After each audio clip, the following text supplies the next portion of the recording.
Utata unaweza kutajwa kuibuka baada ya mpira katika kombe la dunia katika mechi ambayo imekutanisha England dhidi ya Norway kugonga katika kamera moja, lakini sensa haikuweza kuonesha kama kuna tukio lolote liliweza kutokea. Hasa inaelezwa kuwa kabla ya bao ya mpira uliounganishwa ilionyesha hakuna kelele katika mapigo ya moyo wa mpira huo, wakabadiliko ya mwendo wa mpira, na katika tukio hili inathibitisha kuwa hakukuwa na mabadiliko yoyote wakati mpira ulipokuwa hewani. Hii inamaanisha kuwa bao lilifungwa na England lilikuwa halali na halikugusa waya wa juu kama inavyodaiwa na baadhi ya mashabiki sambamba na watazamaji. Lakini teknolojia hii inatumika ili kutoa ushahidi wa kisayansi katika mechi za kombe la dunia na inaweza kuwa na athari kubwa katika kuamua kama bao lilikuwa halali au la. Katika mechi hiyo England ilifunga bao hilo na kuendelea na mechi, na hivyo kuonesha kuwa teknolojia hii inaweza kutoa maamuzi sahihi.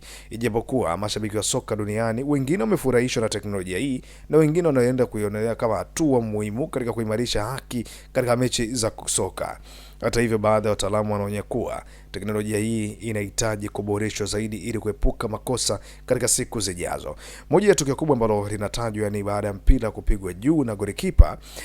baadaye mchezaji wa England akaweza kupokea baada ya kwenda kugonga kwenye kamera, lakini zile sound waves ambazo zinatajwa ama mawimbi ya sauti yanayopatikana kwenye mpira hayakuweza kuonekana kama yamereact kwa namna yoyote ile kiasi cha kuonekana mpira inabidi usimamishwe au refari aweze kufanya maamuzi mengine, lakini mchezo ukiweza kuendelea, jambo ambalo limewaacha watu wengi mdomo wazi ya kwamba labda kuna upendeleo ambao upo katika kombe la dunia, lakini teknolojia inasema hakukuwa na changamoto yoyote ile.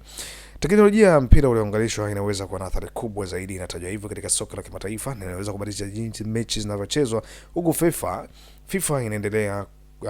kutaja teknolojia hii na inatarajiwa kuwa na maendeleo zaidi katika michuano inayofuata.